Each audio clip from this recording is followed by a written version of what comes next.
আজি এটা আমি নতুন টপিক আলোচনা কৰিম হেতু হৈছে সেকুলাৰিজম ধৰ্ম নিৰপেক্ষতা এতিয়া ধৰ্ম নিৰপেক্ষতা মানে কি তাৰ বিষয়ে আমি বিতংভাৱে আলোচনা কৰিলো ধৰ্ম নিৰপেক্ষতাই সকলো ধৰ্মক সমান অধিকাৰ দিয়াৰ লগতে এই ধৰ্মৰ যি অনুগাদ্য তেওঁলোকে যাতে সমাজত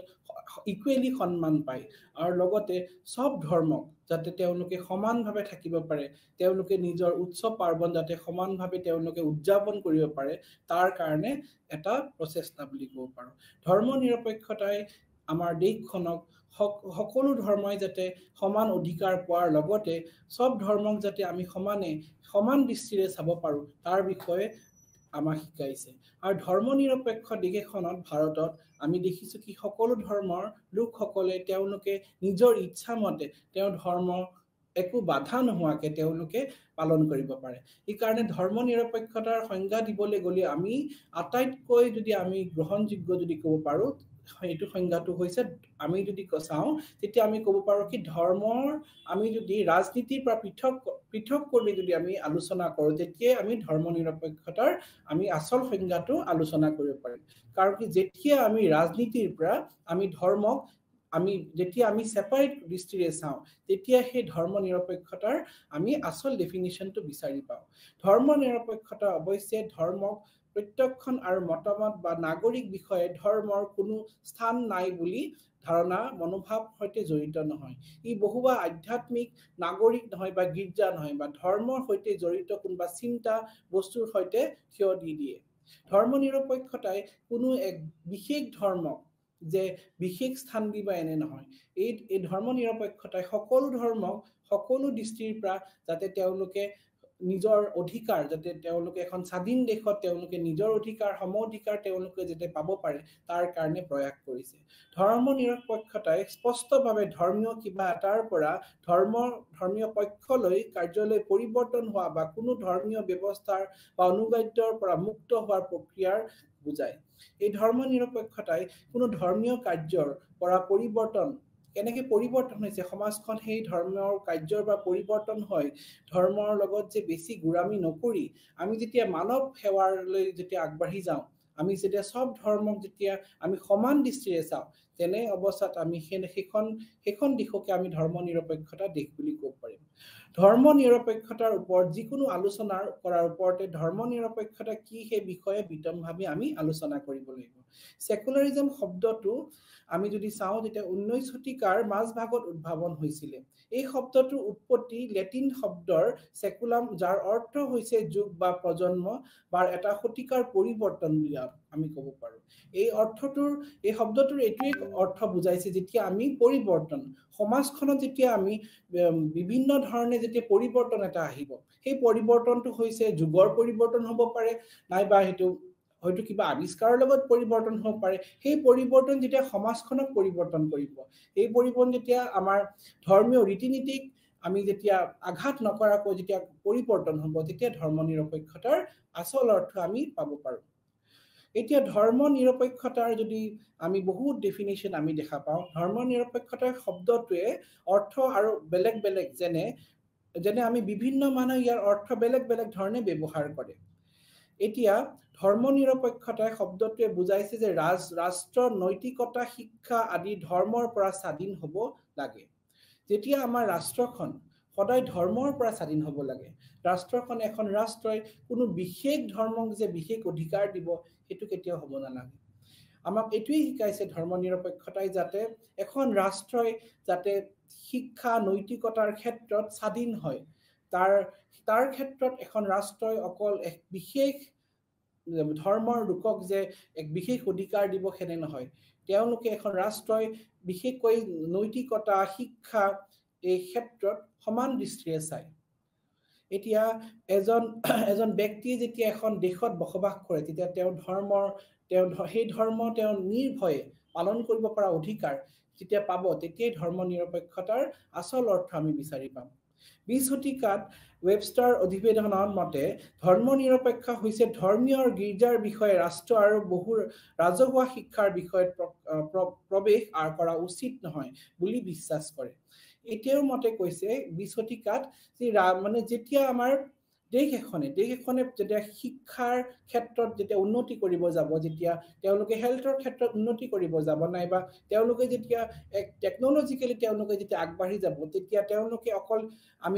আমি সি ধৰ্মক লৈ ধৰ্মৰ আধাৰ লৈ কেতিয়াও আমি ভাগ বতৰা কৰিব নালাগে। ধৰ্মৰ আধাৰ লৈ আমি কেতিয়াও এই ক্ষেত্ৰত আমি কেতিয়াও এই আধাৰ হিচাপে আমি কেতিয়াও ভাগ ল'ব নালাগে। আমি সেই ক্ষেত্ৰত আমি নিৰ্বিকাৰ হৈ পেলাই সব ধৰ্মৰ লোকক যাতে ইকুৱেলি আমি ট্ৰিট কৰোঁ, তেওঁলোকে যাতে সধৰ্মৰ লোকসকলে যাতে তেওঁলোকে নিজৰ অধিকাৰ যাতে প্ৰাপ্যৰ পৰা বঞ্চিত নহয়, তাৰ কাৰণে আমি সদায় গুৰুত্ব দিব লাগে। নিউ ইংৰাজী অভিধানত সেকুলাৰিজম শব্দৰ সৈতে সম্পৰ্ক অভিভাৱক বুজায়। ই আধ্যাত্মিক নহয়, লৌকিক সাংসাৰিক বা লৌকিক কিবা এটাৰ লগত জড়িত। ইয়াৰ লগত যদি আমি সেকুলাৰিজম শব্দটোৰ লগত যদি আমি জড়িত কৰি চাওঁ, তেতিয়া আমি দেখিম কি এই শব্দটো অকল যে আধ্যাত্মিকে নুবুজায়। এই শব্দটো আচলতে আমি যদি চাওঁ মানে আমি সোসাইটিৰ লগত ৰিলেটেড দেখিম। এই শব্দটো অকল যে ধৰ্মৰ লগতে নহয়, ধৰ্মৰ বাহিৰে ধৰ্মৰ পৰা ওপৰত এইটো শব্দটো বুজায়। সেইটো অৰ্থটো হৈছে আমি মানৱ সেৱা, মানৱক যদি আমি কোনো ধৰ্মৰ দৃষ্টিৰে নাচাই যদি আমি মানৱ জাতি হিচাপে আমি চাওঁ, তেতিয়াহে আমি এইটো অৰ্থৰ সঁচা অৰ্থ আমি বিচাৰি পাম। তাৰ পিছত আমি পাৰ্থ চেটাৰ্জীয়ে তেওঁৰ কৃতিত্বশীল উপস্থাপনত সেকুলাৰিজম এণ্ড টলাৰেন্সত লক্ষ্য কৈছে যে মই যিমান দূৰ জানো কোনো ভাৰতীয় ভাষাত নাই যে ধৰ্মনিৰপেক্ষ আৰু ধৰ্মনিৰপেক্ষতাৰ বাবে এটা শব্দ যিটো আমি আধুনিক ৰাষ্ট্ৰ আৰু সমাজত ধৰ্মৰ ভূমিকা আৰু সম্পৰ্কে কোৱাৰ ব্যৱহাৰ হয়, আৰু যাৰ অৰ্থ ইংৰাজী শব্দৰ আশ্ৰয় নোলোৱাকে তৎক্ষণাৎ ব্যাখ্যা কৰিব পৰা যায়।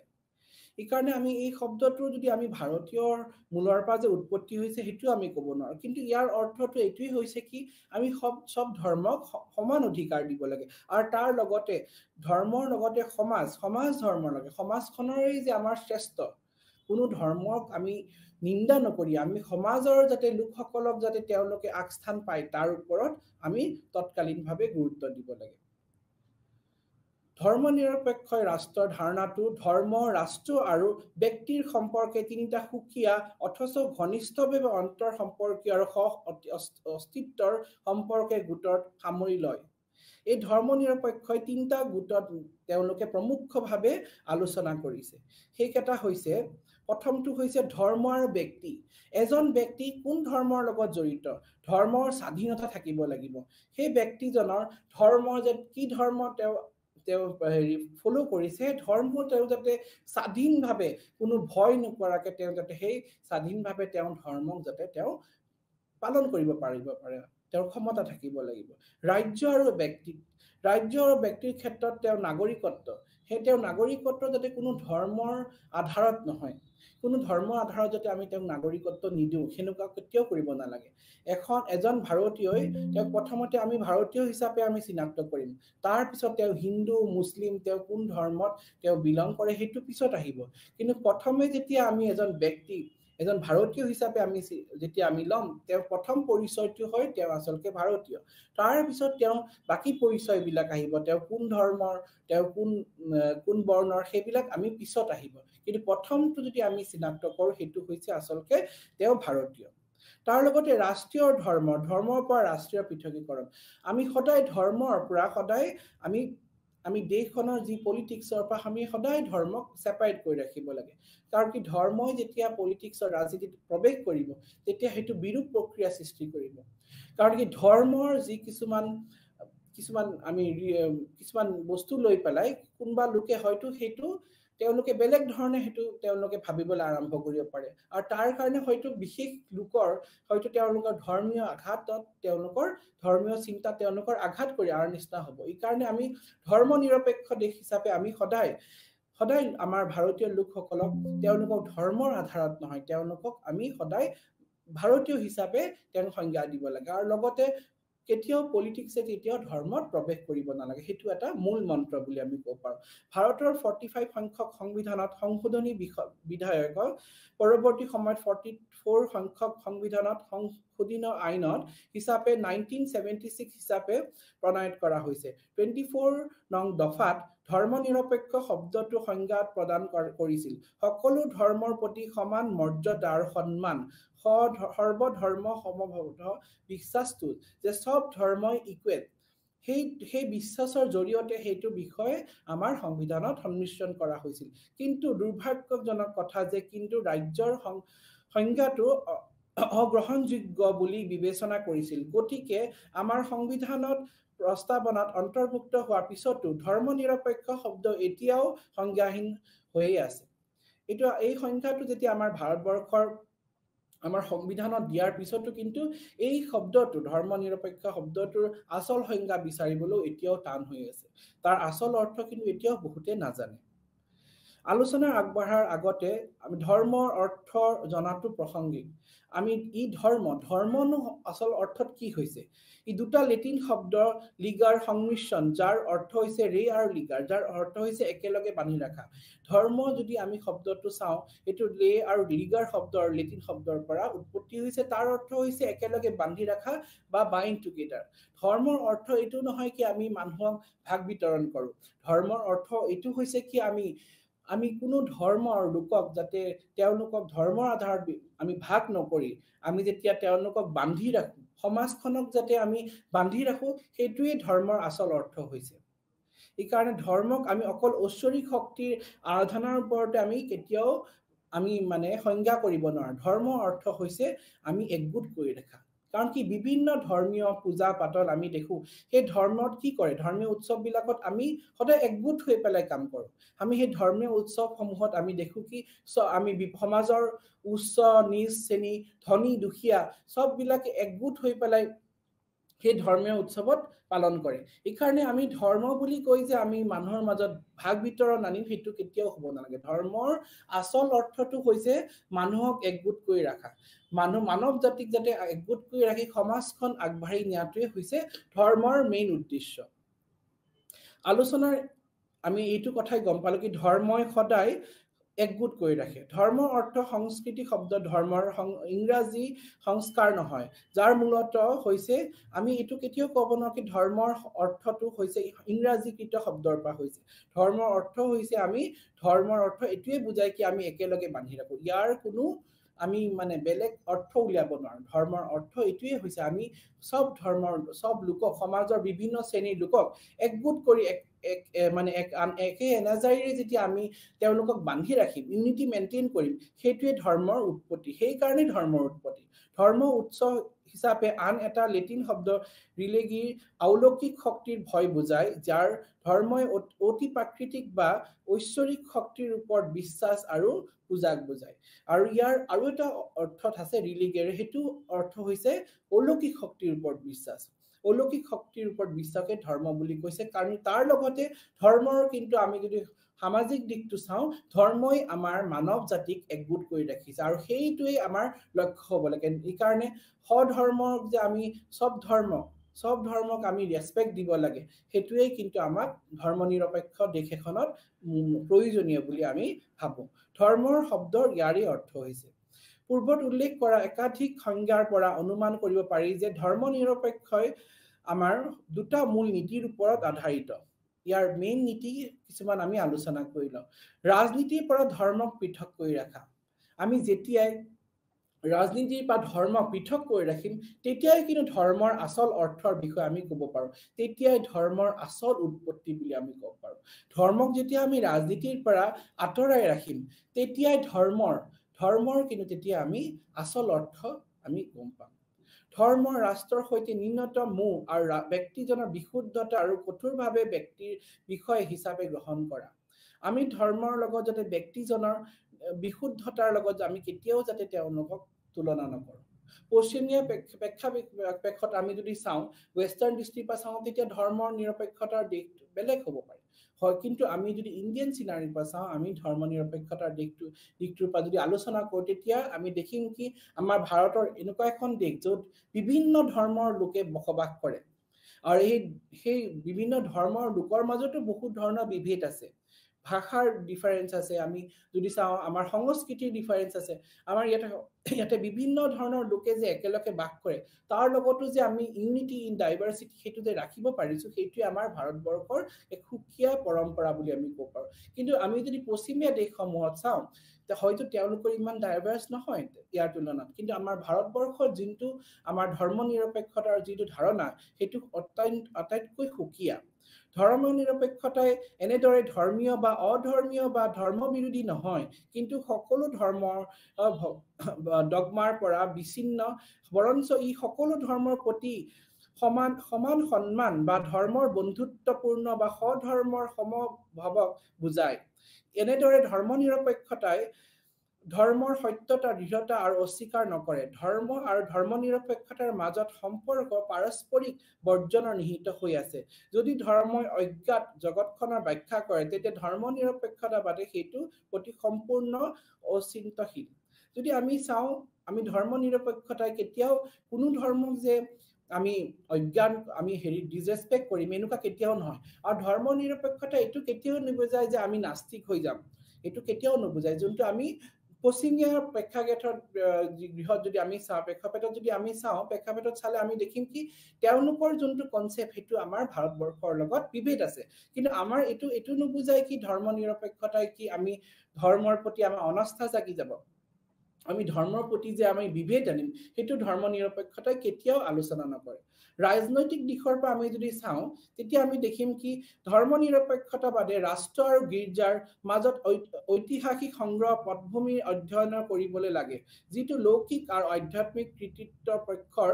কৃতিপক্ষৰ মাজত হোৱা সংগ্ৰাম। ধৰ্ম নিৰপেক্ষ ৰাষ্ট্ৰৰ ধাৰণাটোৰ উৎপত্তি হয় সংযোজনস্থলীৰ বাবে হৈছে দুটা ক্ষেত্ৰত মাজত পৃথকীকৰণ, ধৰ্মীয় আৰু ৰাজনীতি। ভাৰতীয় সংবিধানত পিতৃসকলে সকলো ধৰ্মৰ প্ৰতি সমান সন্মান বজাই ৰখাৰ প্ৰতি অধিক চিন্তা যেন লাগিছিল, আৰু সেইটো হয়ও। ভাৰতীয় ডগমাত যে আমি দেখিছো কি আমাৰ ভাৰতীয় যি সংবিধানত সেইটো আমাৰ স্পষ্টভাৱে লিখা আছে কি আমি সদায় সব ধৰ্মক আমি সমান অধিকাৰ দিব লাগে। আৰু আমি ৰাজনৈতিক দিশৰ পৰা যদি আমি চাওঁ সদায় আমি দেখিম কি ধৰ্মই সদায় ধৰ্মীয় দিশটো আমি সদায় বেলেগ দৃষ্টিৰে চাব লাগে। ধৰ্মীয় দিশক আমি কেতিয়াও ৰাজনীতিৰ লগত সদায় কেতিয়াও মিলাব নালাগে, ধৰ্মীয় দিশটো সদায় সেপাৰেট ৰাখিব লাগে। কিছুমানে হয়তো ধৰ্মীয় কিছুমান কথা লৈ অনুভূতি লৈ হয়তো বিশেষ শ্ৰেণীৰ লোকক উৎসাব পাৰে, তেওঁলোকক মানে হয়তো বেয়া ৰাস্তালৈ লৈ যাব পাৰে, কিন্তু আমি কেতিয়াও সেইটো কৰিব নালাগে। ধৰ্মীয় দিশটো সদায় পবিত্ৰ ৰাখিব লাগে, ধৰ্মৰ লগত আমি ৰাজনীতি কেতিয়াও মিলাব নালাগে। সামাজিক মাত্ৰাত যদি আমি চাওঁ ধৰ্ম নিৰপেক্ষতাবাদৰ সৈতে ব্যক্তিৰ জীৱনত ধৰ্ম স্বৈচ্ছাচাৰী প্ৰভাৱ বিৰুদ্ধে বিদ্ৰোহ। লাহে লাহে ব্যক্তিৰ জীৱনত ধৰ্মৰ সৰ্বব্যাপী প্ৰভাৱ প্ৰতি মানুহ ক্ষোভিত হ'ল। বৈজ্ঞানিক দৃষ্টিভংগী আৰু যুক্তি বিবেকে ধৰ্ম নিৰপেক্ষতাবাদৰ জন্ম দিছে। ধৰ্ম নিৰপেক্ষতাৰ সপক্ষে তিনিটা ভিত্তি ন্যায় সংগত বুলি আমি ক'ব পাৰোঁ। এতিয়া সামাজিক দৃষ্টিকোণৰ পৰা আমি যদি চাওঁ আমি এইটো দেখিম কি ধৰ্ম নিৰপেক্ষতাৰ বাদে আমাক প্ৰত্যেক দিকটো আমি সাইন্টিফিক ৱেদি আমি চোৱা আৰম্ভ কৰিছো। আমি প্ৰত্যেক দিকটো যাতে আমি যুক্তিৰ দিশৰে আমি কোনো বেছলেছ কথাৰে নহয়, আমি যেতিয়া যুক্তিৰ দিশৰে আমি বস্তুবিলাক আমি চাবলৈ আৰম্ভ কৰিম, এইটো নহয় কি আমি নাস্তিক হৈ যাম, কিন্তু আমি যেতিয়া প্ৰত্যেক দিকটো আমি যুক্তিৰ দিশৰে যুক্তিসংগৰ দিশৰে আমি যেতিয়া আলোচনা কৰিম তেতিয়াই কিন্তু আমি ধৰ্ম নিৰপেক্ষতাৰ আচল অৰ্থ আমি বুজিব পাৰিম। ধৰ্ম নিৰপেক্ষতাৰ সপক্ষে তিনিটা ভিত্তি ন্যায় যুক্তি আছে। ধৰ্ম আৰু ধৰ্ম নিৰপেক্ষতাই যে পাৰস্পৰিক ব্যতিক্ৰমী কিন্তু শত্ৰুপূৰ্ণ নহয়, এইটো আমি দেখিছো কি ধৰ্ম আৰু ধৰ্ম নিৰপেক্ষতাই যদিও বেলেগ কিন্তু এইটো ব্যতিক্ৰমী হলেও কি ইটোৱে সিটোৰ লগত যে এটা বেয়া ভাৱ ৰাখিব নাই বা শত্ৰুপূৰ্ণ ভাৱ ৰাখিব, এইটো কেতিয়াও নহয়। ধৰ্ম নিৰপেক্ষতাই কেতিয়াও নাস্তিক হ'বলৈ নুবুজায়, এইটো বুজায় কি আমি সদায় যুক্তিসংগৰে চাওঁ, আমি সদায় ৰেচনেল দৃষ্টিৰে চাওঁ কোনটো সঁচা কোনটো মিছা, অন্ধবিশ্বাসত আমি কেতিয়াও নাযাওঁ। সেইকাৰণে সেই দিশটোৰ ওপৰত গুৰুত্ব দিছে। ধৰ্ম নিৰপেক্ষতাবাদে ধৰ্মৰ প্ৰতি শত্ৰুপূৰ্ণ, সেয়েহে দুইটাৰ ভিতৰত দুইটা নহয়। সেইকাৰণে আমি দেখিছো যে যিহেতু ইটোৰ সিটোৰ মাজত এনেকুৱা এটা ভাৱ থকাৰ কাৰণে হয়তো আমি এটা ন্যায়সংগত যুক্তিৰ জৰিয়তে আমি যিসমূহ ধৰি লওক ধৰ্মীয় ৰীতি নীতি ন্যায়সংগত যুক্তিৰ জৰিয়তে সেই সেই নিয়মখিনিহে আমি গ্ৰহণযোগ্য কৰোঁ আৰু যিসমূহ ন্যায় সংগত যিসমূহ ধৰি লওক আমাৰ দফা আছে আমাৰ ধৰ্মীয় যিখিনি নিয়ম আছে হয়তো যিখিনি ন্যায়সংগত নহয় হয়তো যিসমূহ অন্ধবিশ্বাসৰ লগত জড়িত আছে সেইখিনি আমি পৰিত্যাগ কৰোঁ ধৰ্ম আৰু নিৰপেক্ষতাই যে পাৰস্পৰিক ব্যতিক্ৰমী কিন্তু শত্ৰুপূৰ্ণ নহয় সেইটো কথা আমি ইয়াতে গম পাইছোঁ ধৰ্ম নিৰপেক্ষতা আৰু ধৰ্ম দুইটাৰ সম্প্ৰদায় সমূহৰ মাজত পাৰস্পৰিক বুজাবুজি একেলগে থাকিব পাৰে বৈচিত্ৰৰ ঐক্য মনোভাৱৰে সেইটো কথা আমি দেখিছোঁ কি আমাৰ ইউনিটি ইন ডাইভাৰ্চিটি আমাৰ যোনটো ভাৰতবৰ্ষৰ যোনটো মেইন ভিত্তি সেই ভিত্তিটো কিন্তু ধৰ্ম নিৰপেক্ষতাৰ জৰিয়তেহে আমি অৰ্জন কৰিব পাৰোঁ যদি আমি ভাৰতবৰ্ষত বসবাস কৰা লোক যদি আমি ইটোৱে হিটো ধৰ্মক লৈ আমি যদি কাজিয়া পেচাল কৰোঁ আমি যদি ইটোৱে হিটো ধৰ্মক লৈ যদি আমি মানে ঠাট্টা কৰোঁ আমি যদি ইটোৱে হিটো ধৰ্মক লৈ যদি বিভিন্ন ধৰণৰ কথা বতৰা কৈ থাকোঁ আমি যদি ইটিঙালি কওঁ তেতিয়া কি হ'ব ভাৰতবৰ্ষত তেতিয়া ধৰ্ম নিৰপেক্ষতা ভাৱটো কেতিয়াও নাথাকিব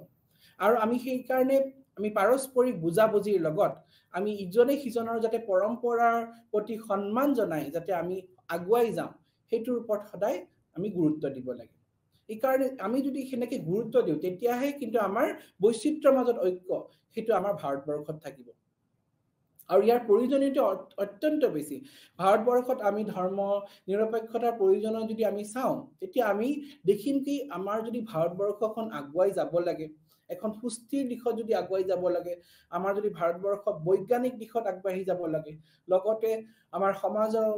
গোটেই শ্ৰেণীৰ লোকসকল যদি এই পৰিৱৰ্তন যদি আকোৱালি ল'ব লাগে তেতিয়া আমি সদায় ধৰ্ম নিৰপেক্ষ হ'বই লাগিব তেতিয়া আমি ধৰ্ম নিৰপেক্ষ হ'ম তেতিয়া আমাৰ ভাৰতবৰ্ষখন আগুৱাই যাব তেতিয়া আমাৰ শত্ৰুপক্ষই আমাক কেতিয়াও আক্ৰমণ নকৰিব আমি যদি আক্ৰমণ কৰিলেও আমি তেওঁলোকক যাতে জবাব দিব পাৰো আমাৰ ক্ষমতা থাকিব আমি অকলে কেতিয়াও একো কৰিব নোৱাৰে কোনো এক ধৰ্ম অকলে কেতিয়াও একো কৰিব নোৱাৰে এই কাৰণে যেতিয়া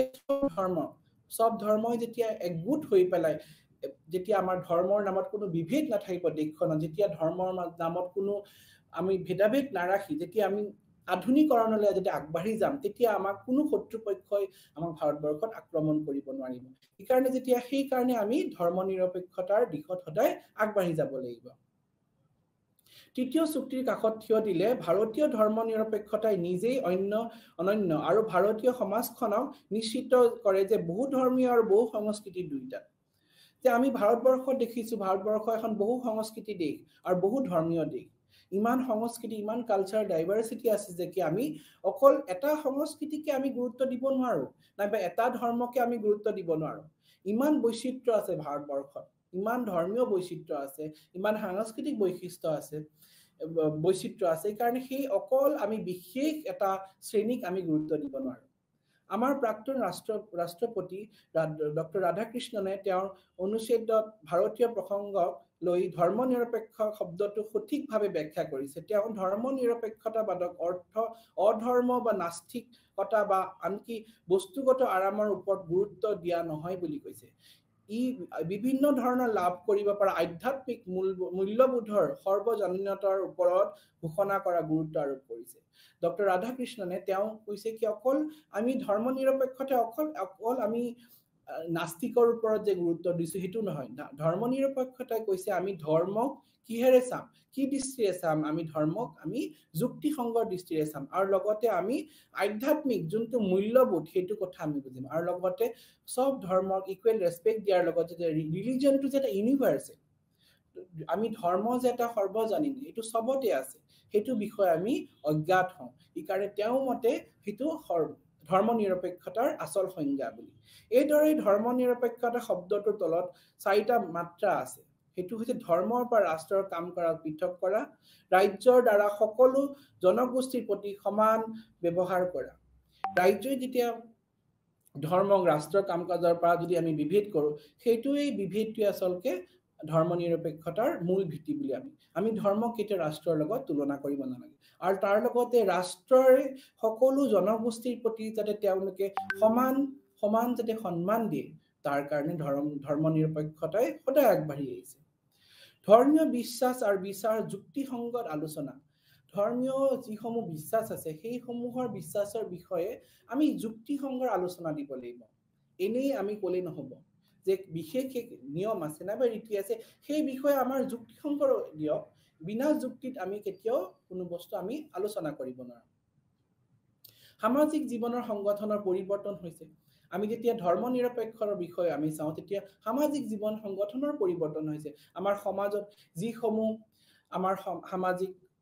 সংগঠন আছে সেই সমূহত আমি দেখিছো যে ধৰ্ম নিৰপেক্ষ হোৱাৰ লগে লগে বহু ক্ষেত্ৰত কিন্তু পৰিৱৰ্তন আহিছে বিবাহৰ ক্ষেত্ৰত ৰীতি-নীতিৰ ক্ষেত্ৰত আমি দেখিছো যেতিয়াই আমি সমাজত ধৰ্ম নিৰপেক্ষ যেতিয়া এই ভাৱটো যেতিয়া জাগ্ৰত হৈছে তেতিয়া আমি দেখিছো যে বিভিন্ন ধৰ্মৰ লোকৰ মাজত বিবাহ প্ৰথা আৰম্ভ হৈছে তাৰ লগতে কিছুমান হয়তো কুপ্ৰথা এনেকুৱা আছিল আমাৰ সমাজত এই কুপ্ৰথাসমূহ হয়তো আঁতৰি গৈছে মানুহৰ চিন্তাধাৰা আধুনিকৰণৰ দিশলৈ গৈছে গাঁথনি পৰিৱৰ্তন হৈছে আধুনিকৰণৰ আৰু ইয়াৰ পৰিমাণৰ বিষয়ে আমি আগবাঢ়ি গৈছো আধুনিকৰণৰ দিশত আমাৰ ধৰ্ম নিৰপেক্ষই আগবাঢ়ি যাবলৈ সহায় কৰিছে এই কাৰণে আমি দেখিছো কি বহু পৰিৱৰ্তন হৈছে তাৰপিছত সকলো মানুহৰ বাবে ন্যায়সংগত ন্যায্য জীৱন যাপনৰ অৱস্থা নিশ্চিত এক গুৰুত্বপূৰ্ণ দিশ ধৰ্ম নিৰপেক্ষতাই আমাক আগুৱাই দিছে ধৰ্ম নিৰপেক্ষতাই ন্যায়সংগত দিশ যাতে সকলো মানুহে সকলো শ্ৰেণীৰ মানুহে ভাৰতবৰ্ষত তেওঁ ন্যায়সংগত যাতে তেওঁলোকে নিজৰ অধিকাৰৰ পৰা বঞ্চিত হ'ব নালাগে আৰু তেওঁলোকে ন্যায়সংগত জীৱন যাপন কৰিব পাৰে তেওঁলোকে যাতে তাৰ পৰা কোনো ক্ষেত্ৰতে বঞ্চিত নহয় তাৰ কাৰণে কিন্তু ধৰ্ম নিৰপেক্ষতাই সদায় আগবাঢ়ি আহিছে আৰু তাৰ হেতু মূল মন্ত্ৰ যাতে কোনো লোকে তেওঁ ধৰ্মৰ আধাৰত যাতে তেওঁ কেতিয়াও ন্যায় বা বঞ্চিত হ'ব নালাগে আৰু ন্যায়সংগতভাৱে তেওঁ যাতে ভাৰতবৰ্ষত তেওঁলোকে নিজৰ সসন্মানে যাতে জীয়াব পাৰে যিকোনো ধৰ্মৰে নহওক তেওঁ যিকোনো ধৰ্মৰে নহওক তেওঁ হিন্দু হওক তেওঁ মুছলিম হওক তেওঁ শিখ হওক ইছাই হওক তেওঁ যিকোনো ধৰ্মৰে নহওক কিন্তু তেওঁ যদি ভাৰতবৰ্ষত ন্যায়সংগতভাৱে জীয়াই থাকিব পাৰে আটাইতকৈ মানে গুৰুত্বপূৰ্ণ দিশ আমি ক'ব নোৱাৰিম এই কাৰণে ধৰ্ম নিৰপেক্ষতাৰ হেতু আটাইতকৈ গুৰুত্বপূৰ্ণ দিশ সকলো মানুহৰ বাবে যোনটো ন্যায়সংগত দিশ লগতে আমি ক'ব পাৰো যে ধৰ্ম নিৰপেক্ষতা এই চাৰিটা দিশৰ অন্তঃসম্পৰ্কীয় হোৱাৰ লগতে অবিচ্ছেদ্য এই দিশসমূহ যে আমি ক'লো সেই দিশসমূহে কিন্তু আমাৰ যি ভাৰতবৰ্ষৰ যি লোকসকলৰ মাজত কিন্তু অন্তঃসম্বন্ধ ৰাখাটো সহায় কৰিছে যেনে এজন বেলেগ ধৰ্মৰ লোকৰ অন্য ধৰ্মৰ লোকৰ লগত বিবাহ প্ৰথা নাইবা অন্য ধৰ্মৰ লোকে যেতিয়া এটা বেলেগ শ্ৰেণীৰ লোকৰ তেওঁলোকৰ ধৰ্মীয় অনুষ্ঠান নাইবা বিভিন্ন ধৰণৰ সামাজিক অনুষ্ঠানত যেতিয়া তেওঁলোকে পাৰ্টিচিপেট কৰিব নাইবা যাব তেতিয়া কি হ'ব হয়তো আমাৰ মাজত এটা মানে আমাৰ মাজত এটা ব্ৰাদাৰহুড ফিলিংটো আহিব আমাৰ যেতিয়া মাজত ইউনিটি এটা আহিব একতাৰ ভাৱ এটা আহিব যেতিয়া আমি সব একে হেনুকা ধৰণৰ এটা মনোভাৱ সৃষ্টি হ'ব ভাৰতৰ সংবিধানে ধৰ্ম নিৰপেক্ষতা বিভিন্ন ধৰণে স্বীকৃতি দিছে ভাৰতীয় গণৰাজ্যত ধৰ্ম নিৰপেক্ষ বুলি বৰ্ণনা কৰা প্ৰস্তাৱত ধৰ্ম নিৰপেক্ষ শব্দটো স্থান পাইছে চিন্তা প্ৰকাশ ভংগী বিশ্বাস আৰু উপাসনাৰ ধৰ্ম স্বাধীনতাৰ শব্দত সকলো নাগৰিকৰ ধৰ্মৰ স্বাধীনতাৰ অধিকাৰ নিশ্চিত কৰে আমি দেখিছো কি যেতিয়া আমি ধৰ্ম নিৰপেক্ষই আমাৰ স্বাধীনভাৱে চিন্তা কৰাৰ লগতে বিশ্বাস তেওঁলোকে যি বিশ্বাস ফলো কৰে সেই লোকসকলে তেওঁলোকৰ বিশ্বাস স্বাধীনভাৱে তেওঁলোকে ফলো কৰা অধিকাৰ এই ধৰ্ম নিৰপেক্ষই দিয়ে সমতাৰ অধিকাৰ আৰু সংস্কৃতি আৰু শৈক্ষিক অধিকাৰৰ যে ধৰ্ম নিৰপেক্ষই মূল আধাৰ সেই বিষয়ে আমি অৱগত যে আমি দেখিছো ধৰ্ম নিৰপেক্ষই কিন্তু সমতাৰ অধিকাৰৰ লগতে সাংস্কৃতিক আৰু শৈক্ষিক অধিকাৰৰ ক্ষেত্ৰতো কিন্তু যথেষ্ট পৰিমাণৰ তেওঁলোকৰ স্বীকৃতি দিয়ে বিশেষকৈ আমি দেখিছো যে ধৰ্ম নিৰপেক্ষতাবাদে ধাৰণাটো পৰ্যাপ্ত স্বীকৃতি দিয়াৰ লগতে ভাৰতৰ সংখ্যালঘুসকলক সাংস্কৃতিক আৰু শৈক্ষিক অধিকাৰ সুৰক্ষিত কৰে সংখ্যালঘুসকলক আমি দেখিছো কি তেওঁলোকৰ যি সংস্কৃতি আৰু সংস্কৃতিৰ লগতে শৈক্ষিক অধিকাৰ তেওঁলোকক বিশেষ অধিকাৰ দিয়া থাকে তেওঁলোকৰ যি শৈক্ষিক অধিকাৰ তেওঁলোকৰ যি ৰিজাৰ্ভেশ্যনৰ জৰিয়তে হওক নাইবা বিভিন্ন স্কলাৰশ্বিপৰ জৰিয়তে হওক তেওঁলোকক যি সংখ্যালঘুসকলক তেওঁলোকে যাতে আগবাঢ়ি যাবলৈ তেওঁলোকক প্ৰেৰণা দিয়ে যাতে তেওঁলোকে ভাৰতবৰ্ষত কোনো ভয় নোহোৱাকে তেওঁলোকে যাতে নিজৰ জীৱন যাপন কৰিব পাৰে তাৰ কাৰণে কিন্তু এইটো এটা গুৰুত্বপূৰ্ণ ভূমিকা ভাৰতীয় সংস্কাৰত এই ধৰণৰ হিউমেনিষ্টিক সেকুলাৰিজম পৃথিৱীত পোৱা নাযায় এই ধৰণৰ ধাৰণাটো হিউমেনিষ্টিক সেকুলাৰিজম বুলি আমি ক'ব পাৰো সমতাৰ অধিকাৰ সংস্কৃতি শৈক্ষিক অধিকাৰ যি আমি আলোচনা কৰিলো সেই অধিকাৰে ভাৰতবৰ্ষক কিন্তু এক সুকীয়া মৰ্যাদা দিছে যোনটো সেই মৰ্যাদা যেনেকে বিশেষ এক শ্ৰেণী লোক সংখ্যালঘুসকলক যি বিশেষ শিক্ষাৰ ক্ষেত্ৰতে হওক তেওঁলোকক চাকৰিৰ ক্ষেত্ৰতে হওক তেওঁলোকক এক বিশেষ অধিকাৰ দিয়া হৈছে সেই অধিকাৰটো কিয় দিছে যাতে তেওঁলোকৰ যি পিছপৰা তেওঁলোকে যিখিনি তেওঁলোকৰ ড্ৰবেক্স খিনি আছে তেওঁলোকে সেইখিনি পাৰ কৰি তেওঁলোকে আগবাঢ়ি আহিব পাৰে এইদৰে ভাৰতত উদাৰ গণতান্ত্ৰিক ধৰ্ম নিৰপেক্ষ ৰাষ্ট্ৰ হোৱাৰ বাবে ধৰ্ম নিৰপেক্ষ তিনিটা প্ৰয়োজনীয় নীতি অনুকৰণ কৰে এই ভাৰতবৰ্ষৰ যি উদাৰ যি ধৰ্ম নিৰপেক্ষতাৰ বাবে আমি দেখিছো আমি তিনিটা মূল তিনিটাৰ লগতে আৰু কেইটামান নীতি আছে সেই নীতিৰ ওপৰত কিছুমান বিশেষ নীতিৰ ওপৰত আধাৰিত আমি দেখিছো ভাৰতবৰ্ষৰ যি উদাৰ নীতি যে সেই উদাৰ নীতিৰ কাৰণে কিন্তু ভাৰতবৰ্ষৰ বিশেষ সুকীয়া স্থান দখল কৰিছে পৃথিৱীৰ কোনো এনেকুৱা জাগা নাই য'ত মানে ভাৰতবৰ্ষই নিজৰ সুকীয়া মৰ্যাদা অৰ্জন কৰিব পৰা নাই তেওঁলোক আমাৰ ভাৰতবৰ্ষৰ ইমানখিনি ডাইভাৰ্স কান্ট্ৰি হোৱাৰ লগতেও কিন্তু আমি দেখিছো কি সকলো ধৰ্মক সমান অধিকাৰ দিয়া হৈছে তাৰ কাৰণে ভাৰতবৰ্ষৰ আমাৰ সব দেশৰ ভিতৰত গোটেই আমাৰ অন্য দেশৰ ভিতৰত সুকীয়া স্থান দখল কৰিছে এইদৰে ভাৰতৰ উদাৰ গণতান্ত্ৰিকৰ কাৰণে আমি ভাৰতৰ এক সুকীয়া স্থান দখল কৰা দেখা পাওঁ যিকোনো ধৰ্ম পালন কৰিবলৈ স্বাধীনতা নীতি বিশেষকৈ যোনটো আমাৰ নীতিসমূহ কি আছিলে যিকোনো ধৰ্ম ভাৰতবৰ্ষৰ লোকসকলে যিকোনো ধৰ্মত তেওঁলোকে বিলং কৰিব পাৰে তেওঁলোকে যিকোনো ধৰ্ম তেওঁলোকে অনুকৰণ কৰিব পাৰে কিন্তু এই ক্ষেত্ৰত তেওঁলোকৰ কোনো হক বাধা নাথাকিব তেওঁলোকে যিকোনো ধৰ্ম তেওঁলোকে নিৰ্ভয়ে তেওঁলোকে সেই পালন কৰিব পাৰে আমি দেখিছো কিছুমান দেশত এনেকুৱা আমি উদাহৰণ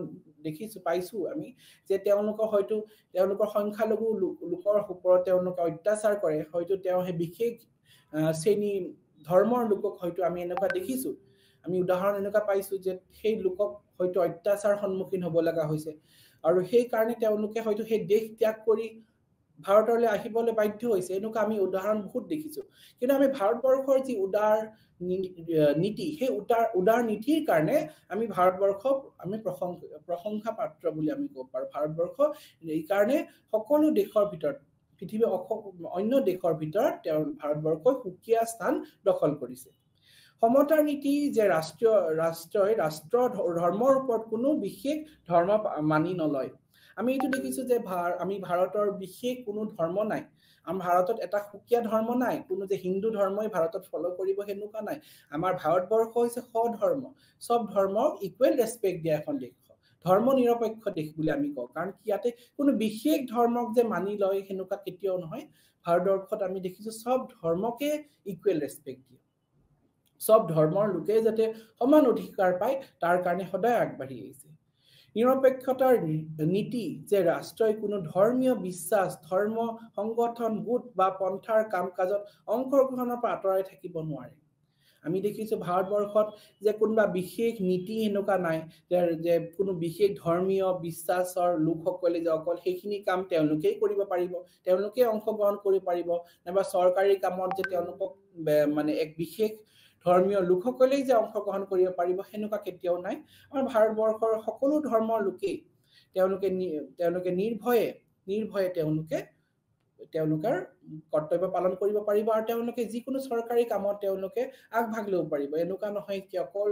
এক বিশেষ ধৰ্মৰ লোককহে যে তেওঁলোকক আগস্থান দিয়া হ'ব হেনুকা কেতিয়াও নহয় তাৰ পিছতে আমি দেখিছো কি ভাৰতবৰ্ষত আমি প্ৰাপ্ত বয়সৰ যি ভোটা অধিকাৰ প্ৰথাই ভাৰতৰ ধৰ্ম নিৰপেক্ষতাৰ প্ৰক্ৰিয়াত প্ৰসাৰিত কৰিছে আমি দেখিছো কি ভাৰতত যিটো মানে ভোটিং ৰাইট সেই ভোটিং ৰাইটৰ ক্ষেত্ৰত আমি দেখিছো ধৰ্ম নিৰপেক্ষতাৰ যিটো মানে মূল উদ্দেশ্য মূল যোনটো নীতি সেইটো অনুকৰণ কৰিছে আমি যেতিয়া ভোটৰ ক্ষেত্ৰত আমি কোনো ধৰ্ম বিচাৰ নকৰি তেতিয়া আমি এজন ব্যক্তিক তেওঁৰ কোৱালিটিৰ ওপৰত তেওঁৰ যিটো মানে তেওঁৰ প্ৰিন্সিপালৰ ওপৰত যেতিয়া আমি ভোট দিওঁ তেতিয়া আমি কোনো ধৰ্মৰ ভিত্তিত নাচাওঁ তেওঁ ধৰ্মৰ বাহিৰে আমি চাওঁ তেওঁ যিকোনো ধৰ্মৰে হ'ব পাৰে কিন্তু তেওঁ ধৰ্মৰ আধাৰত নাচা আমি যেতিয়া তেওঁৰ যিখিনি শিক্ষা নাইবা তেওঁৰ দক্ষতা সেই দক্ষতাৰ নীতি যেতিয়া আমি তেওঁক সিলেক্ট কৰোঁ নাইবা বাছি লওঁ নাইবা তেওঁক আমি ভোট দিওঁ তেতিয়া আমি সেইটো উল্লেখযোগ্য কথা আৰু সেইটো হ'ল ধৰ্ম নিৰপেক্ষতাৰ এক বিশেষ নীতি আমি হেতুই ক'ব পাৰো কি ইয়াৰ লগতে যোগ কৰিব যে ভাৰতৰ ৰাষ্ট্ৰত ধৰ্মনিৰপেক্ষ আৰু ব্যক্তিৰ ধৰ্মীয় স্বাধীনতা কোনো ধৰ্মৰ পৃথকীকৰণৰ সৈতে একেলগে যায় এইদৰে ধৰ্মনিৰপেক্ষ ভাৰতীয় আৰ্হি বিচাৰি পোৱা যায় যিটো হৈছে অদ্ভুত সামাজিক সাংস্কৃতিক ভেটি যি পৰিস্থিতি অন্য পৰিণতি য'ত ব্যক্তিৰ জীৱনশৈলী আৰু কাৰ্যকলাপৰ ক্ষেত্ৰত ধৰ্মনিৰপেক্ষই ধৰ্মৰ পৰা পৃথক কৰাটো কঠিন ধৰ্মনিৰপেক্ষই আৰু ধৰ্মৰ দুইটা ব্যক্তিৰ জীৱন যথেষ্ট শান্তিপূৰ্ণভাৱে সহাৱস্থান কৰে দ্ৰুত ভূমিকা প্ৰথম নাগৰিক হিচাপে আৰু পৰৱৰ্তী সময়ত এজন ব্যক্তি হিচাপে তেওঁৰ ব্যক্তিত্ব জীৱনৰ বাবে যে আমি দেখিছো কি ধৰ্মনিৰপেক্ষতাৰ বিশেষ ভূমিকা আছে এজন ব্যক্তিৰ গঢ়াৰ ক্ষেত্ৰত তেওঁৰ ব্যক্তিত্ব গঢ়াৰ ক্ষেত্ৰত ধৰ্মনিৰপেক্ষতাৰ এক বিশেষ স্থান আছে ধৰ্মনিৰপেক্ষ ব্যক্তিসকলে সব ধৰ্মক যে ৰেসপেক্ট দিয়াৰ লগতে তেওঁৰ ব্যক্তিত্বৰ ওপৰত যথেষ্ট প্ৰভাৱ পেলায় এই কথাত ক'বলৈ গ'লে যে ভাৰতৰ ধৰ্মনিৰপেক্ষ তিনিটা মূল নীতিৰ ওপৰত আমি আৰু জড়িত আছে আৰু কিছুমান নীতি আছে উপাদানৰ ওপৰত জড়িত এইখন আমি ৰাষ্ট্ৰত আমি দেখিছে প্ৰত্যেকখন কৰা বা ধৰ্মনিৰপেক্ষ উদাৰবাদী গণতান্ত্ৰিক ৰাজনীতি দৃঢ়তাৰ প্ৰদান কৰে এই যে আমাৰ এখন দেশ এই দেশখনত ৰাষ্ট্ৰখনত প্ৰত্যেকখন আৰু ধৰ্মনিৰপেক্ষৰ উদাৰবাদী গণতান্ত্ৰিক ৰাজনীতিৰ দৃঢ়তাৰ প্ৰদান কৰে আমাৰ ধৰ্মনিৰপেক্ষই আমাৰ যি গণতান্ত্ৰিক যি ৰাজনীতি তাৰ দৃঢ়তা তাৰ যোনটো মানে আমাৰ যেটো বিশ্বাস সেই বিশ্বাসটো কিন্তু আৰু দৃঢ়তাৰ বাবে আমি আগবাঢ়ি যাব পাৰো আমাৰ যেটো ডেমোক্ৰেটিক প্ৰিন্সিপল হে ডেমোক্ৰেটিক প্ৰিন্সিপলৰ ক্ষেত্ৰত এই সহায় এই সাপোৰ্ট সিস্টেম হিচাপে কিন্তু ধৰ্মনিৰপেক্ষই অত্যন্ত গুৰুত্বপূৰ্ণ ভূমিকা পালন কৰিছে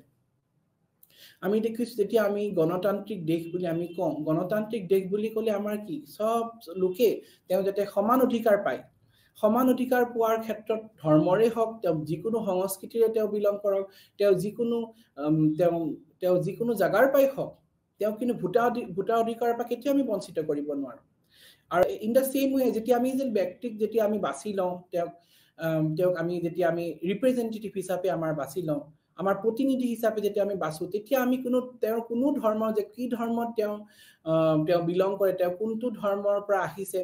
তেওঁ সেইবিলাক কথা আমি কেতিয়াও আমি নাচাও আমি সেইখিনি ক্ষেত্ৰত কিন্তু আমি ধৰ্মনিৰপেক্ষতা নীতি আধাৰত আমি আগবাঢ়ি যাওঁ তেতিয়া আমি কোন ধৰ্মত তেওঁ যায় তেওঁ কি ধৰ্মত হেৰি হয় সেইবিলাক আমি কেতিয়াও নাচাও তেওঁৰ কোৱালিটিৰ ওপৰত তেওঁৰ প্ৰিন্সিপালৰ ওপৰত আৰু তেওঁৰ দক্ষতাৰ ওপৰতহে আমি সদায় আমি বাছি লওঁ ধৰ্মৰ বিশুদ্ধতা ব্যক্তিৰ বিষয়ে আৰু ইয়াৰ ৰাষ্ট্ৰত কোনো ভূমিকা নাই বুলি আমি ঘোষণা কৰিছে আমাৰ ভাৰতবৰ্ষত ধৰ্মৰ লগত যে ব্যক্তিৰ বিষয়ে আৰু ইয়াৰ মানে ব্যক্তিগত কিবা ধৰ্মৰ লগত যে এজন ব্যক্তিৰ কিবা ব্যক্তিগত সম্পৰ্ক থাকিব তেওঁৰ ৰাজনীতিৰ লগত হেনুকা কেতিয়াও আমি ৰাষ্ট্ৰই কেতিয়াও হেতু মানি নলয় তাৰ বিশেষ ভূমিকা নাই জাতি ধৰ্ম আৰু ধৰ্মীয় বিশ্বাস আৰু বিশ্বাসৰ নিৰ্বিশেষে সকলো নাগৰিকৰ মাজত জাতীয় ঐক্য আৰু সমতাৰ লগত জনসাধাৰণৰ ভাতৃত্ববোধ দাবী কৰে এই যে আমি কৈছো ধৰ্মনিৰপেক্ষতাই কি কৰিছে আমাৰ জাতি ধৰ্ম আৰু ধৰ্মীয় বিশ্বাস আৰু বিশ্বাস নিৰ্বিশেষে সকলো নাগৰিক যে আমাৰ জাতি হয়তো বেলেগ হ'ব পাৰে আমাৰ ধৰ্ম হয়তো বেলেগ কৰে হয়তো আমাৰ ধৰ্মীয় বিশ্বাস হয়তো বেলেগ হ'ব পাৰে কিন্তু সেইবিলাক আমি সব বাদ দি পেলাই যেতিয়া আমি ঐক্য হৈ পেলাই আমি একগোট হৈ পেলাই যেতিয়া আমি দেশৰ কাৰণে আমি কাম কৰাৰ কাৰণে আমাক প্ৰেৰণা যোগায় ধৰ্মনিৰপেক্ষতাবাদে সামাজিক পৰিৱৰ্তন প্ৰক্ৰিয়া তিনিটা কাৰ্য মাত্ৰা স্তৰিত কৰিছে এই ক্ষেত্ৰত কিন্তু আমি এটো দেখিছো কি ধৰ্মনিৰপেক্ষতাই আমাৰ সমাজখনৰ পৰিৱৰ্তনৰ ক্ষেত্ৰতো কিন্তু বহু ক্ষেত্ৰত আমাৰ অৰিহণা যোগাইছে যেনে বহুত ধৰণৰ এনেকুৱা কুপ্ৰথা আছে হয়তো এক বিশেষ ধৰ্মত হয়তো এটো ফলো কৰা হৈছে কিন্তু যেতিয়াই ধৰ্মনিৰপেক্ষ এনেকুৱা প্ৰিন্সিপাল আহি যায় তেতিয়া আমি সেই কুপ্ৰথাসমূহ বাদ দিবলৈ বাধ্য হৈছো আৰু এই সময়ৰ লগতে যাতে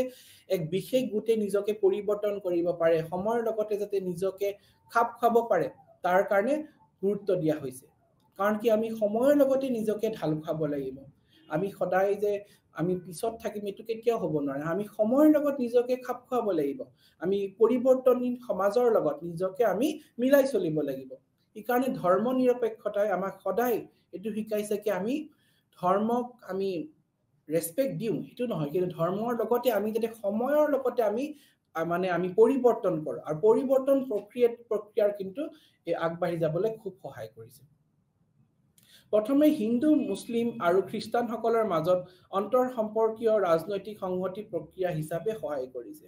এই ধৰ্মনিৰপেক্ষই কিন্তু আমি যে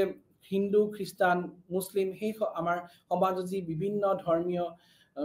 লোকসকল আছে সেই ধৰ্মীয় বিশ্বাসৰ মাজতো কিন্তু যে আমি মানৱ সেৱাটোৱে সবচে শ্ৰেষ্ঠ সেই এনেকুৱা ধৰণৰ মানৱ সেৱাৰ বিষয়ে মানৱ শ্ৰেষ্ঠ আমি যে হিউম্যানিস্টিক সেকুলাৰিজম কনসেপ্টটো যে আমি ভাৰতত ডেভেলপ হৈছে সেইটো বিষয়ে আমাৰ সদায় প্ৰেৰণা যোগাইছে সদায় যাতে আমি বেলেগ ধৰ্মক আমি বাদ দি আমি কেতিয়াও নিজৰ বেলেগ ধৰ্মক ইনসাল্ট কৰি আমি কেতিয়াও নিজৰ ধৰ্ম কেতিয়াও ওপৰত নিব নোৱাৰো ইকাৰণে ধৰ্ম সদায় একেই ধৰ্মৰ কনসেপ্টটো আমি কেতিয়াও যে নিজৰ ধৰ্মটো যে ওপৰত হ'ব হেতু কেতিয়াও আমি ভাবিব নালাগে ইকাৰণে সেই ধৰ্ম নিৰপেক্ষতাই সদায় এটো আমাক শিকাইছে অন্তৰ সম্পৰ্কীয় সামাজিক সংহতি প্ৰক্ৰিয়া হিচাপে হিন্দুসকলৰ মাজত বৰ্ণ আৰু জাতি খণ্ডৰ মুছলমানসকলৰ মাজত সামাজিক স্তৰ মাজত কিন্তু ধৰ্ম নিৰপেক্ষতাই বহু ক্ষেত্ৰত সহায় কৰিছে আমি দেখিছো কি আমাৰ হিন্দু সমাজতে বৰ্ণৰ নামত জাতিৰ নামত কিমান বিভেদ আছে আমাৰ ব্ৰাহ্মণ ক্ষত্ৰিয় বৈশ্য শূদ্ৰ হে আমাৰ হিন্দু জাতিৰ মাজতে কিমান বিভেদ আছে আমাৰ আমি যদি হিন্দু হৈও পেলাই আমাৰ কিমান কেটা বিভেদ বেলেগ ধৰ্মৰ কথা আমি কবলৈ নাযাওঁ যদি আমি এই ধৰ্মৰ মাজত যে আমি বিভেদ বিলাক আনো নাইবা উচ্চ জাতি নিজ জাত এনেকুৱা ধৰণৰ হায়াৰ কাষ্ট লোৱাৰ কাষ্ট হেনুকা যদি আমি জাতি প্ৰথাৰ লগতে যদি আমি সদায় সুমাই থাকো দেশখন কেনেকৈ আগবাঢ়িব এই কাৰণে আমি জাতি লৈ ধৰ্ম লৈ আমি কেতিয়া হিংসাত্মক দিশত কেতিয়া আগবাঢ়ি যাব নালাগে আমি কোনো ধৰ্মক নিন্দা কৰি আমি যে নিজৰ ধৰ্মক ওপৰলৈ নিব পাৰিম হেতু আমি কেতিয়াও ভাবিব নালাগে আমি সদায় ধৰ্ম নিৰপেক্ষ নীতিৰ ওপৰত সদায় আমি আগবাঢ়ি যাব লাগে ধৰ্মৰ প্ৰধান ইচ্ছাক আলোকিত মানৱতাবাদ লৈ ৰূপান্তৰিত কৰাৰ বাবে সামাজিক ৰাজনৈতিক পৰিৱৰ্তন প্ৰক্ৰিয়া হিচাপে ধৰ্মৰ প্ৰধান থিওৰিটোৱে এটোৱে হৈছে কি প্ৰধান উদ্দেশ্যটো এটোৱে হৈছে আমাৰ সামাজিক ৰাজনৈতিক পৰিৱৰ্তন প্ৰক্ৰিয়া হিচাপে আমি কাম কৰিব লাগে ধৰ্মই সদায় আমাৰ আগবাঢ়ি যাবলৈ কেতিয়াও বাধা দিব নালাগে ধৰ্ম এনেকুৱা হ'ব নালাগে কি আমি ধৰ্মক লৈ সদায় জিয়াই থাকো হেতু থাকিবই লাগিব কিন্তু ধৰ্মই আমাক কেতিয়াও যাতে সামাজিক আৰু ৰাজনৈতিক পৰিৱৰ্তনৰ ক্ষেত্ৰত কেতিয়াও আমাক প্ৰক্ৰিয়াটো পিছপেৰাই ৰাখিব নালাগে আমি সামাজিক পৰিৱৰ্তনৰ ক্ষেত্ৰত ধৰ্মক সদায় আগস্থান দিব লাগে ধৰ্মক আমি লগত লৈ আমি আগবাঢ়িব লাগে ধৰ্ম মানৱৰ কাৰণেহে যদি মানুহেই নাথাকে ধৰ্ম কি কৰিব লৈ পেলাই এই কাৰণে ধৰ্মক আমি লগত লৈ পেলাই সামাজিক আৰু ৰাজনৈতিক পৰিৱৰ্তনৰ ক্ষেত্ৰত সদায় আগবাঢ়ি যাব লাগে তাৰ লগতে ধৰ্মীয় ৰাজনীতি ধৰ্ম নিৰপেক্ষতা এইদৰে উদাৰ গণতান্ত্ৰিক ৰাজনীতি আধিপত্যৰ দৃঢ়তা যিটো সামগ্ৰিকভাৱে বৈধতা নীতি ভোগ কৰে ভাৰতৰ অন্য ধৰণৰ ধৰ্মনিৰপেক্ষ ৰাজনীতি সকলো ধৰ্মৰ প্ৰতি সন্মানজনক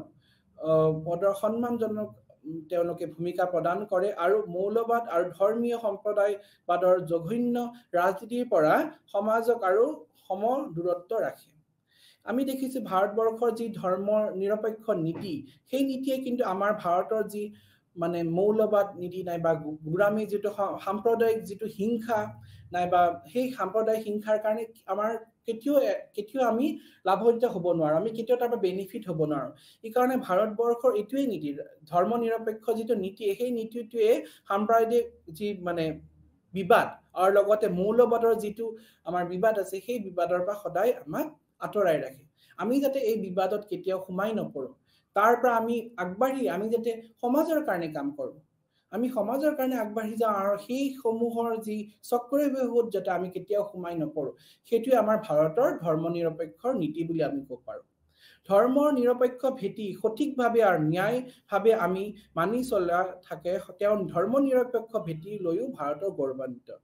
এইদৰে ভাৰতৰ ধৰ্ম নিৰপেক্ষ আদৰ্শ আৰু বাস্তৱ দুইটাৰ হিচাপে গণ্য কৰা হয় আৰু জাতীয় ৰাজনৈতিক প্ৰেক্ষাপটত ধৰ্ম নিৰপেক্ষতাবাদৰ বাস্তৱ এক কাৰ্যকৰী নীতি হিচাপে প্ৰকৃত উপলব্ধি জাতীয় সচেতন দৃঢ়তা সমৰ্থন কৰে আমি দেখিছো এই ধৰ্ম নিৰপেক্ষতাবাদে আমাৰ ভাৰতীয় যিটো জাতি যি দৃঢ়তা আৰু লগতে যি চেতনা সেই দৃঢ়ভাৱে আমাৰ যোনটো জাতীয় চেতনা দৃঢ়ভাৱে আগবাঢ়ি যাওয়াত সহায় কৰে আমাৰ যোনটো নেশনাল ফিলিং আমাৰ যিটো জাতীয় চেতনা আমাৰ দেশৰ ভাৱে যিটো আমাৰ আমাৰ ত্যাগ সেই ত্যাগৰ কাৰণে সদায় আমাক প্ৰেৰণা যোগায় তথাপি ভাৰতৰ ধৰ্মনিৰপেক্ষবাদৰ সমালোচনাই ইয়াক ভুল ছদ্ম ধৰ্মনিৰপেক্ষতা বুলি অভিহিত কৰে আৰু সমালোচনাই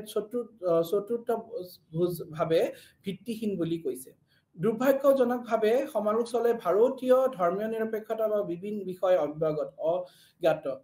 সকলো ধৰ্মৰ প্ৰতি সহনশীল মনোভাৱ আৰু সকলো ধৰ্মৰ সমান উৎস প্ৰচাৰ এনেকুৱা কিছুমান লোকসকলে সমালোচকসকলে ধৰ্ম নিৰপেক্ষতাবাদক তেওঁলোকে ভুল নীতি বুলি অভিহিত কৰিছে কিন্তু এই নীতি যে ভাৰতবৰ্ষৰ উন্নতিৰ কাৰণে হৈছে ভাৰতবৰ্ষ যাতে শান্তিভাৱে আগবাঢ়ি যাব পাৰে সেই তাৰ কাৰণে হৈছে সেইখিনি তেওঁলোকে মূল মন্ত্ৰখিনি তেওঁলোকে বুজি উঠা নাই অৱশ্যে বিতৰ্ক অন্তহীন আৰু ভুল স্থান ভাৰতৰ বহু ধৰ্মীয় আৰু বহু সংস্কৃতিৰ মাজত ৰাজনীতিৰ পৰা ধৰ্মক সম্পূৰ্ণ পৃথক কৰাটো অসম্ভৱ ওচৰ চাপিছে গতিকে ৰাজনীতি আৰু ধৰ্মৰ মাজত নীতি দূৰত্ব আৰু দুয়োটাৰ মাজত সুকীয়া সীমা পৰিসীমা দুয়োটাৰ এটা দূৰত্ব বাস্তৱতা সৰ্বধৰ্ম সম্ভৱ মূলত নীতিৰ ওপৰত প্ৰতিষ্ঠিত ভাৰতীয় কৃতি ধৰ্মনিৰপেক্ষতাবাদৰ পুনৰ নিৰ্মাণৰ কৰা সময় এতিয়া পূৰ্ণ হৈছে আমি যে দেখিছো ভাৰতৰ যি সৰ্বধৰ্ম সম্ভৱৰ যোনটো নীতি সব ধৰ্ম সৰ্বধৰ্ম সম্ভৱৰ যোন নীতি আধাৰিত আমাৰ ভাৰতৰ যিটো আমাৰ নীতি আৰু সেই নীতিয়ে ধৰ্মনিৰপেক্ষতাবাদক সদায় আগুৱাই যাবলৈ সহায় কৰিছে আমি দেখিছো আমাৰ নতুন সংবিধানত ভাৰতৰ সংবিধানত ধৰ্মনিৰপেক্ষক লৈ থাকিব বুলি উল্লেখ কৰা হৈছে যাৰ অৰ্থ হৈছে প্ৰতিজন নাগৰিকে নিজৰ ধৰ্ম পালন আৰু প্ৰচাৰ কৰাৰ সম্পূৰ্ণ স্বাধীনতা অৰ্জন কৰিব ৰাষ্ট্ৰৰ কোনো ধৰ্ম নাথাকিব ধৰ্মীয় বিশ্বাস নিৰ্বিশেষে সকলো নাগৰিকে সমান হ'ব এইদৰে অজ্ঞানহীন সকলে বিশ্বাসীসকলৰ দৰে অধিকাৰ দিয়া হ'ব ইয়াৰ পৰা বুজা যায় যে ধৰ্মনিৰপেক্ষ ৰাষ্ট্ৰই বা সমাজে এখন অধৰ্মীয় সমাজ নহয় আমি কেতিয়াও ক'ব নোৱাৰো কি ধৰ্মনিৰপেক্ষ সমাজ এখন মানে অধৰ্মীয় সমাজ বুলি ধৰ্মসমূহৰ অস্তিত্ব আছে তেওঁলোকৰ অনুগামী তেওঁলোকৰ পবিত্ৰ গ্ৰন্থসমূহৰ উল্লেখ কৰা ধৰ্মীয় নীতিৰ বিশ্বাস পালন কৰিয়েই আমি পালন কৰিলে নহব তাৰ আসল অৰ্থটো আমি যদি নিজৰ জীৱনত আকোৱালি ল'ব পাৰো তেতিয়াই ধৰ্মৰ আসল দিশ বুলি আমি অনুকৰণ কৰা বুলি আমি ক'ব পাৰো ধৰ্মৰ প্ৰত্যেক ধৰ্মই আমাক এটো শিকায় কি আমি একেলগে থাকিব লাগে ধৰ্মৰ প্ৰত্যেক ধৰ্মৰে কিছুমান কমন নীতি আছে সেই নীতিসমূহ হৈছে আমি সব ধৰ্মক সমান অধিকাৰ সমান সন্মান দিব লাগে আমি সমাজখনত ইটোৱে সিটি মিলি চলিব লাগে সেইটো কথা কিন্তু আমাক শিকাই আছে সব ধৰ্মতে আমাক শিকায় কি আমি সব ধৰ্মক সমান দৃষ্টিৰে আমি চাও সব ধৰ্মক আমি যাতে ৰেসপেক্ট দিও সেইটো কথা আমাক সব ধৰ্মতে শিকায় ই কাৰণে সেই নীতিৰ পৰা আধাৰিত কিন্তু আমাৰ ধৰ্মনিৰপেক্ষতা সমাজৰ বিভিন্ন ধৰ্মীয় সম্প্ৰদায় নেতা আৰু অনুগামীসকলৰ নিজৰ ধৰ্ম ৰাজনৈতিক উদ্দেশ্যৰ ব্যৱহাৰ নকৰিব বুলি আশা কৰা হয় কিন্তু কাৰ্যক্ষেত্ৰত হিন্দু মুছলমান শিখ আদি ধৰ্মীয় সম্প্ৰদায়ে ৰাজনৈতিক লক্ষ্যৰ বাবে ধৰ্ম ব্যৱহাৰ কৰে আমাক ধৰ্মনিৰপেক্ষ এইটোই শিকায় কি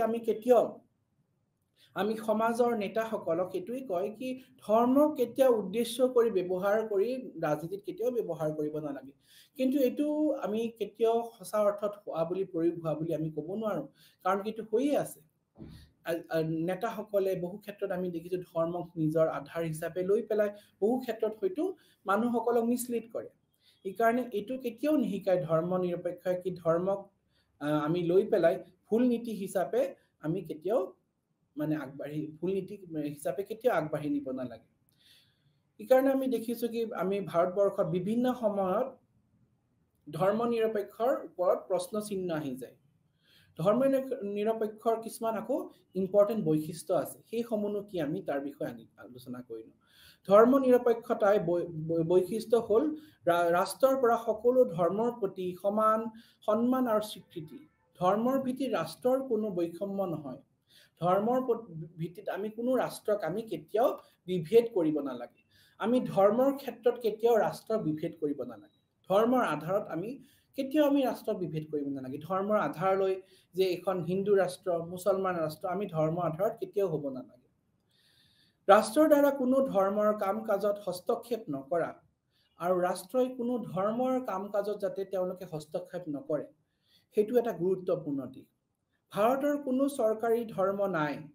কোনো ব্যক্তি যিকোনো ধৰ্মৰ পালন প্ৰচাৰ স্বীকৃতি অধিকাৰ আছে আমাৰ ভাৰতবৰ্ষৰ কোনো চৰকাৰী ধৰ্ম নাই যে এইটোই ধৰ্ম ভাৰতবৰ্ষৰ হেতু আমাৰ ধৰ্মনিৰপেক্ষৰ এক উল্লেখযোগ্য কথা এতিয়া তাৰ লগতে আমি ধৰ্মনিৰপেক্ষৰ কিছুমান গুৰুত্বপূৰ্ণ দিশসমূহ আছে ই বিভিন্ন ধৰ্মৰ লোকসকলক সকলো ধৰ্মৰ প্ৰতি সন্মান জনাই সভ্যতা জীয়াই থাকিবলৈ সক্ষম কৰে ইয়াৰ এটা গুৰুত্বপূৰ্ণ দিশ হৈছে ধৰ্মনিৰপেক্ষই সকলো ধৰ্মৰ লোকসকলক সন্মান জনাবলৈও শিকায় আৰু লগতে আমি সভ্যতা জীয়াই ৰাখিবলৈ সহায় কৰে কাৰণ কি আমি জানিছো মানৱ সভ্যতা যেতিয়া আহিছিল তেতিয়া কিন্তু কোনো ধৰণৰ ধৰ্ম নাছিল ধৰ্ম আমি মানুহে ক্ৰিয়েট কৰিছো আমি নিজৰ সুবিধাৰ কাৰণে আমি ধৰ্মৰ সৃষ্টি কৰা হৈছে যেতিয়া মানৱ সভ্যতাৰ ক্ৰমান্বয়ে যেতিয়া সময়ৰ লগে লগে পৰিৱৰ্তন হৈ আহিছিল মানৱ জাতি যেতিয়া সময়ৰ লগে লগে তেওঁলোকে নিজক আগবাঢ়ি লৈ গৈছিল তেতিয়া আমি দেখিছিলো ধৰ্মৰ উৎপত্তি এইকাৰণে ধৰ্মৰ লগত আমি মানৱ জাতিক কেতিয়াও মিলাব নালাগে ধৰ্মই মানৱ জাতিৰ কাৰণে দৰকাৰী কিন্তু এনেকুৱা নহয় কি ধৰ্মৰ অবিহনে মানৱ জাতি জীয়াই নাথাকিব